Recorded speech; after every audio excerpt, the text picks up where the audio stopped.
کۆمپانیای بیانزێت ڕابردوومان شاهێدە بۆ داهاتوومان بۆ هەموو ئەو بەڕێزانەی کە نیشتەجێی بەریتانیان کە پێویستیان بە هاوکاری یاساییە لە بوارەکانی داوای پەنابەری و ڤیزەی سەردان و هاوسەرگیری و ئیشکردن و هاوکاریکردنی شوێنی نیشتەجێبوون و پڕکردنەوەی فۆرمی PIP و یونیڤێرسەڵ کریدت دەتوانن پەیوەندی بکەن بە ژمارەکانی 0830 981 9911 یاخود 0744 224 87 60 بۆ چارەسەر و بەڕێوەبردننی ئیش و کارە یاساییەکانتان لە وڵاتی بەریتانیا. کۆمپانیای بیانزێت. خۆشەویستان و بینەرانی خۆشەویست، ئەمڕۆ بەرنامەیەکی تایبەت پێشکەشەکەین لە یەکێ لە کۆمپانیەکانی بەریتانیا و لە شاری لەندەنی خۆشەویست لەگەڵ دوو خانمی بەڕێزداین کە ڕاوێژکاری یاساین.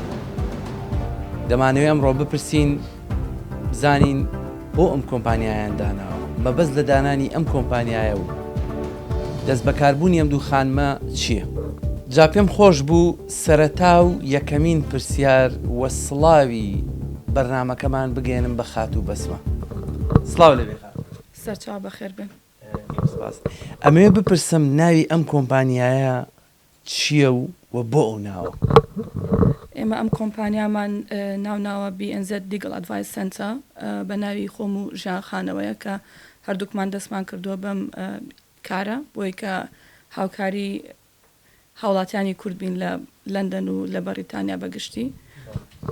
پێمان خۆش بوو خەڵکانی کورد بتوانن ئەکسسیان هەبێ یاخود بتوانن یارمەتی لیگەڵ وەرگرن ئەگەر پێویستیان پێی بێ لە هەر بوارێکا بێت، بواری فامیلی بێ یان ئیمیگریشن بێت یان وێلفێر بێت، کەواتە مەسەن کەسێک کە نەخۆش بێت پێداویستی ئەوەی هەبێ کە پاری زیاتر وەرگرێ لە حکوومەت یاخود خانوبەرە و زۆر شتی تریش کە توانین هاوکاریان کەین. بۆی دەستمان کرد بەم چالاکیانە و هیوادارین کوردان بتوانن سود لەم ئیشە ئێمە وەرگرن. خات و بەسمە ئەپرسم لە دەرەوە کە هاتم بینیم بیزێدی پێوە بوو، چۆن بیرتان کردەوە لەم دوو ناوە؟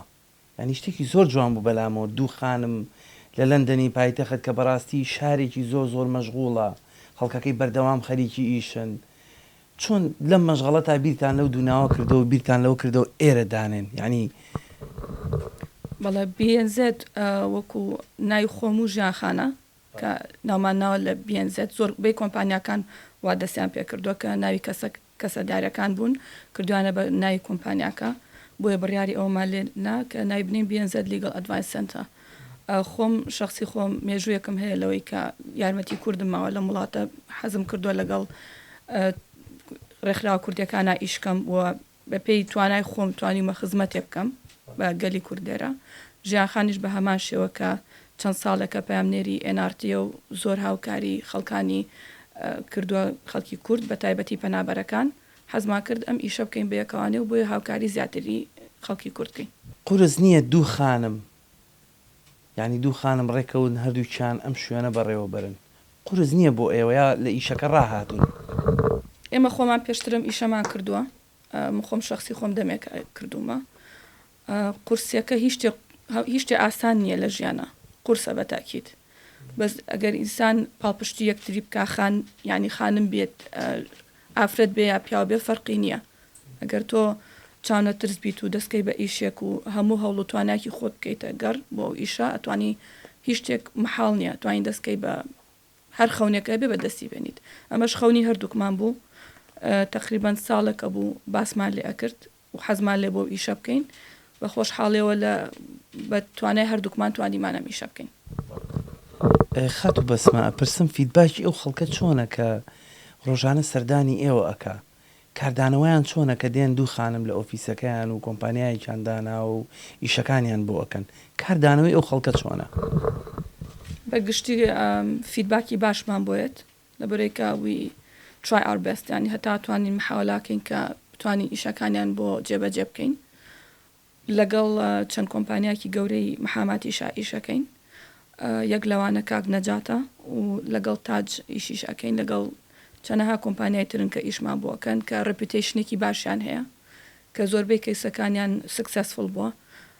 لەوانەیە لە هەشتای کەیسەکانمان سکسەسفۆڵ بێت لە سا 20 هەیە کە ڕەفز وەرەگرێیان سەرکەوتو نابێ بەس ئەوە شتێکە کە نۆرمەڵە لە کاروباری یاساییە و ئێمە ئەتوانین هاوکاری و کەسانە بکەین لە بواری ترە ئەگەر هەرچێکمان پێ بکرێ بۆیان نەکەین. ئەپرسم ڕۆژێ لە ڕۆژان کە بۆ نمونە کەسێک ئەم فۆرمانێکی ئێوە بۆتان پڕ کردوێتەوە ئەوە نەبوو کە بەدڵی ئەو بێ چ کاردانەوەیەکیە و یا تێگەیشتو زۆر ئاسایی وەریگرتووە ڕۆشتووە. پرسیاری دووەمیشم هەل لەم ئەڵلقەیە ئەوەیە بۆ نمونەوە چ گرنتیە گەیەن بە هاوڵاتیان کە دێ بۆ لای ئەوە؟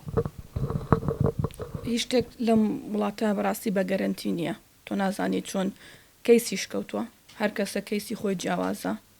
ئەگەر بێتە سەروی تەفاسیلی کەیس باسکەم ناتوانم بەڕاستی چکە من کۆنفیدەنشاڵە هەر کەسە تایبەتمەندی خۆی هەیە و کەوتۆتۆ سەر ئەگەر شتەکە شتێکی تووبی بێت ئێمە بەبێ هیچ شتێ ناکەین کە غێر یاسایی بێت بێ لەگەڵ جیپیەکانیانە پەیوەندی ئەەکەین بە پێی تەقریری تووبی پڕەکەینەوانە و بە دڵنیایە و هاوڵاتیان زۆربەی زۆریان ئیشەکانی ئێمان بەدڵە ینی فۆرمەکانیان بینیوەیان ئەزان ئیشی ئێمە چۆن دائنیشن کۆنسڵتیشنی ئێمە بە فریە خەڵک چارج ناکەین کەیان قسەمان لەگەڵەکەن و لەبەرەوە فیدباکی باشمان هەیە و ئەوە نەبووە کە ئیشی ئێمان بەدڵ نەبوو بێت. ئەپرسم لە هەندێ ڕاوێژکاری یاسایی لەو شوێنانە ژمارە تەلەفۆنێکیان هەیە بۆ نمونە خەڵک لە شارەکانی کەوت تەلەفۆنیان بۆکە بۆ ئینفۆرمیشن تا چەند بیرتان لەوە کردوتەوە ژمارەی پەیوەندی تایبەتتان هەبێ ڕۆژێدانێن لە هەفتەکەیە بڵێ لەم ڕۆژایە بۆ نمونە هەر کەسێ تەلەفۆنی کرێمە ئینفۆرمیشنی دەدەقەت چارەکێکی بە بێ بەرامبەرە دەینێ. ئێمە هەموو کاتێک ئینفۆرمیشنین بە هەموو کەس کۆنسڵتیشنێمە بە بەلاشە و ڕۆژێکمان دیاری نەکردو بۆ ئیشەکە بیکەین ژمارە تەلەفۆنیشمان بڵاو کردوتەوانێ هەر کاتێک بیانێت تەلەفۆنمان بۆکەن ئێمە ڕێنماییان ئەەکەین. ئێمە خۆمان بەڕاستی ڕێنمایی یاسایەکان خۆمان نایکەین لەگەڵ مەحامیە پەیوەندیەکان ئەبەستین و مەحامەکان ڕێنمایی یاساییانەکەن. جیا لە کارەکەی خۆت ڕۆژانە بۆ نمونە خانمێک کاروباری ماڵەوەکە ماڵم ناڵ بەڕێیەکە جیا لەوە تۆ دێ ئیشەکەیت ئەمە قورسێکی دروست بۆ تۆ دروست نەکردو یا بارگرانێکی بۆ تۆ دروست نەکردووە ڕۆژانەکە تۆ ئەم شتانە بکەیت شەو ئێوارەش کە ئەڕۆی تۆ بێنان و چێش حازرکەیت و ماڵ پاکەیتەوە دیسان قورسێک نییە لەسەر ژیانە؟ نەخێر لەبەرەوەی کە خۆشترین شت لای من ئەوەیە ئیشکەم و لەوەتەی هەم من ئیشەکەم هیوادارم هەموو خانمە دەستکا بە ئیشکردن بۆ خۆت باشە ینی لەو ماڵایەویتە دەرەوە شتێکی تر ئەبینیت کە قەدری ماڵەکەش زیاتر ئەزانیت و هەڵی زیاتریشی بۆ ئەیت کە تۆیتە دەرەوانە هەدەفی تۆ ئەوەیە یەکەم یارمەتی خەڵکەی دووەم ئەوەیە کە ینی پێداویستی ماڵ و مناڵی خۆت بەدەست بێنی زۆر زۆر گرنگە هەموو کەس ئیشکە هەبووە کە بە بۆنەی کۆڤیدەوە من بەڕاستی ئیشی خۆم لە خەسخانە بوو بە بۆنەی کۆڤیدەوە تقریبان 8 مانگێک بە ئیجباری من لە ماڵ و ئیشمە کرد زۆر پێی نامرتاح بووم لەبەرەی کە ئینسان تووشی دپرێشن نەبێت لە ناو چوارچێوەیە کابیت زۆر ناخۆشە بۆ نێبێتە دەرەوە خەڵک نەبینیت ینی تۆوا دروست نەکرای مرۆڤ دروست نەکرا لە ماڵێکا بێت و هیوادارم هەر کەسێک خێزاندارە ینی ئینکارەجی تەسجیحی هاوسەرەکەی کە بخوێنێت بتوانێت ئیشکات چکە بۆ سایکۆلۆجیەوە کەسە باشترێکە کە تا بتوانێت ئیشکە من کە لە ماڵەوە بم لەوانەیە زۆر دڵخۆش نەبم کە تایامە ئیش لە ئیش دڵخۆشتر بم و ئەنەرژی زیاتریشم هەیە کاتچمەوە ماڵەوە توام زیاتر ئیشەکانیشم بکەم. جا قسەیەکی کوردی زۆر جوان هەیە ئەڵێ پیا و کاریان وتووە پیا و کە هەر لە ماڵەوە بێ شەڕە فرۆشێ قسەیەکی کوردی زۆر جوانە بەڵام ئافرەتیش بە هەمان شت لە ماڵەوە بێ و کاروباری ماڵەوە بکە هەندێجار هەندێ ئافرەدەیە بۆ نمونەوا ڕاهاتوونە ئیشکەن بەردەوام ئەو هەژمانگە تۆ چۆن بەسەرێ بر ئەو چەند ماوەیە کە کۆرۆنا بوو کۆڤید بوو چۆن بەسەرێ بست ینی چۆن ئەم ڕۆژانە و بەسەر بن؟ خۆمان بە ئیشی هوەری و هەویر و ئەو شتانەوە خەریکە کرد خۆم و کچەکانم خۆم و دوو کچین کەوتمەوە ئیشی ڕسمم دروستە کردیان خەریکی گوڵ و گوڵزاری ناو ماڵەکەم بووم خەریکی شتی بەسیت ینی ئەو شتانی کە ڕۆژانە بە من نەکراوە لە ماڵەکە توانیم بیکەم بەس بەڕاستی ناخۆش بوو کە کە شتەکان بەرەو یاسای ڕۆشتنەوە بەلای منەوە خۆشتر بوو.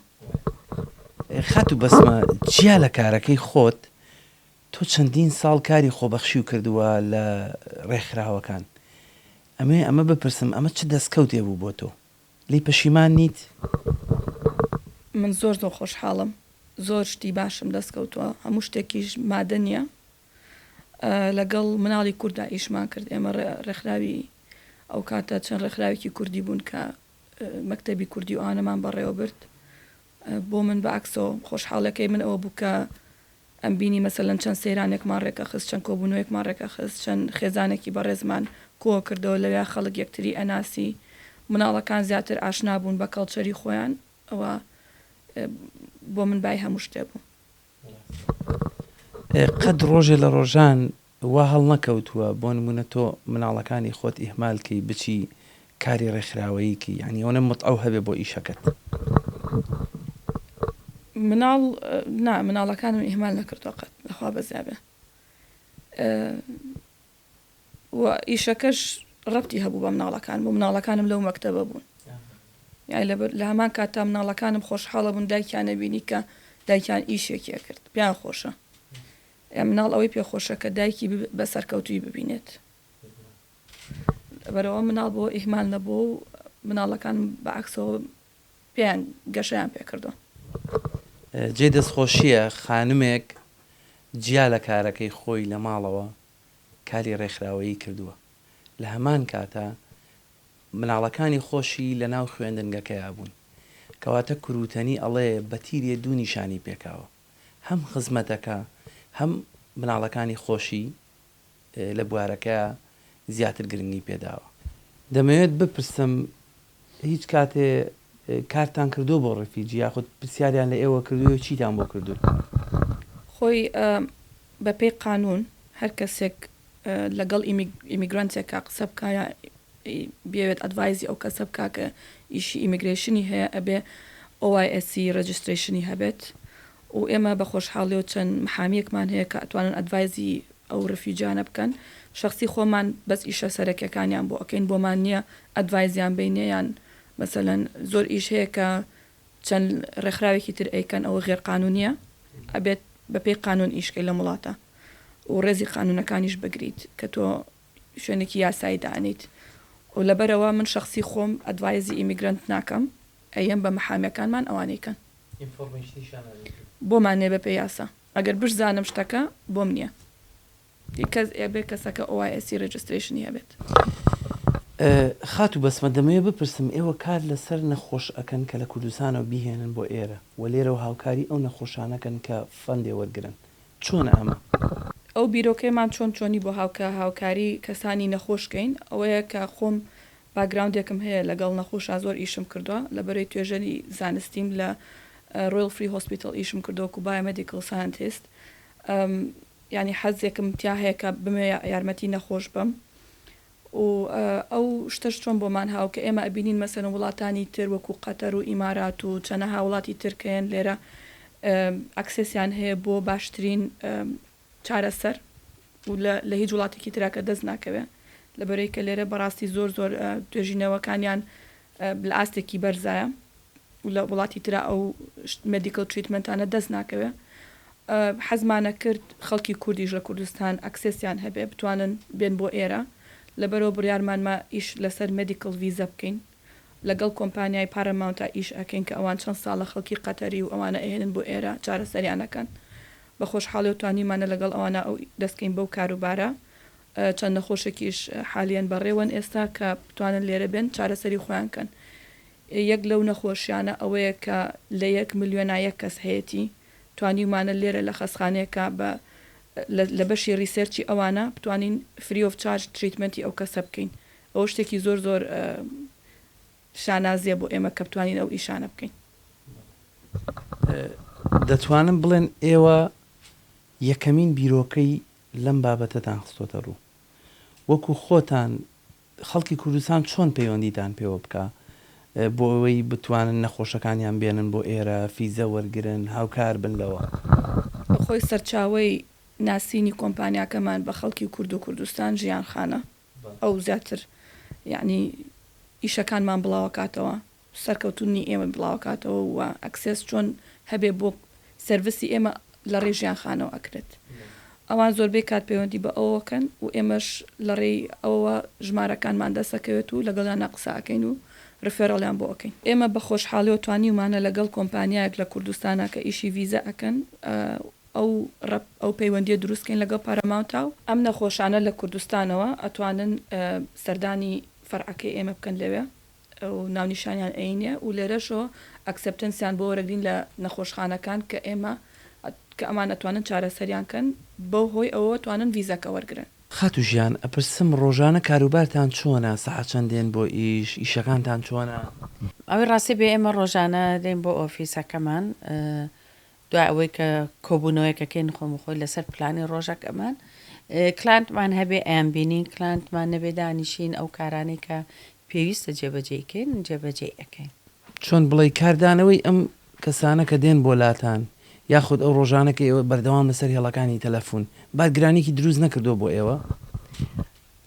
کاتێک ئێمەم کۆمپانیاماندانا وەک خزمەتێکدامانە بەدڵنیایەوە بارگرانی هەیە ینی شێ لەم شانە سەعات 12 شەو تەلەفۆنیان کردەوە خاتمەوە پرسیارێکمان وتم با بگیان ئەمە کاتی دەوە کاتی خەوە کاتی ئەوە دەوام نییە یعنی کەسانێک هەن ڕێزی کاتەکە ناگرن بەڵام بە پێی توانە وەڵامیانەینەوانێ بارگرانیە بەڵام کەمە ناومان ناوە خزمەت ئەوە مەجبورین جوابەینەوانێ.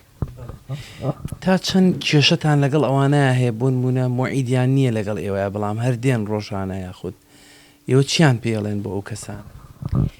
وڵای هیوادارین ئەوانی کەین بۆ لامان کە مەوعید وەربگرن پێش ئەوی بێن چونکە زۆر جار لێرە لەبەرەوەی ئۆفیسەکەمان بەو شێوازە گەورە نییە مەجبورن لە ڕەسپشۆنەکەماندا بنیشن بەس ئەگەر پەیوەندیمان پێ بکەن کاتەکانیان بۆ دیاری بکەین لەوانەیە باشتر بێ هەم بۆ کاتی خۆشیان هەم بۆ ئێمەش.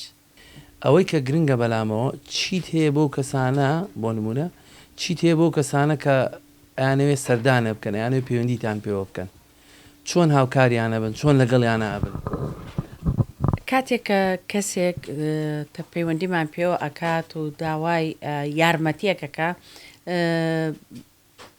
باشکرایانی ئەبێ ئێمە لەگەڵ خۆمان ڕاستگۆ بین کە ئەگەر کارەکە بە ئێمە بکرێ ئێمە ئەیکەین ئەگەر بە ئێمە نەکرێ ئەیدەینە ئەو پارێزەرانەی کە کرێ بەسمان هەیە لەگەڵیان و بینەرانی شەوانەی کە ئەم راپۆرتەژە بینن دڵنیام لەوەی کە ئاگادارن و زۆرێکیان پەیوەندیان پێوە کردوین کە زۆرینەی کەیسەکانمانداوە بە پارێزەرەکان لەو ڕێەوە ئێمە ئەتوانین یارمەتیان بین.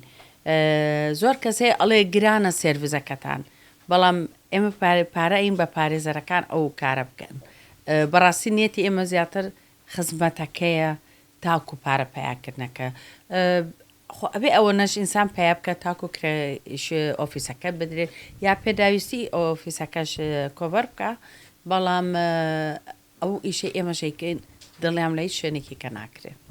دەستان خۆش بێ دەمەوێت بڵێم لە هەر شوێنێ ژن هەبێ ئاوەدانی هەیە لە هەر شوێنێکیش هەر خاتوونێک دەستی بر بۆ کارێک دەستی بر بۆ هەر ئیشێک دەبێ پڕاوپڕ و پڕ بە پێستی خۆی بیکات و دەشمەوێ لێرە سپاسی خات و بەسمە و خات و ژیان بکەم کە بەڕاستی کۆمپانیاکەیان کۆمپانیایەکی ناوازە و تایبەت و خەڵکانێکی زۆر زۆریش لێرن ڕازین بە ئومێدی ئەوەی کە ئیشەڵا نەخۆشمان نەبێ هیچ کەس داواکاری نەخۆش پێشکەش نەکا ومێدەوارم و ئەوانەی کە نەخۆشیشان هەیە پەیوەندیکەن بەم کۆمپانیایە بە زووترین کات کاروبارەکانتان بۆ جێبەجێەکەن و ئێوەش دەگەنە ئەو شوێنەی کە چارەسەر وەربگرن. پەیام و ڕێز و خۆشەویستی گۆڤ ئەحمەد قبوڵ فەرمونون.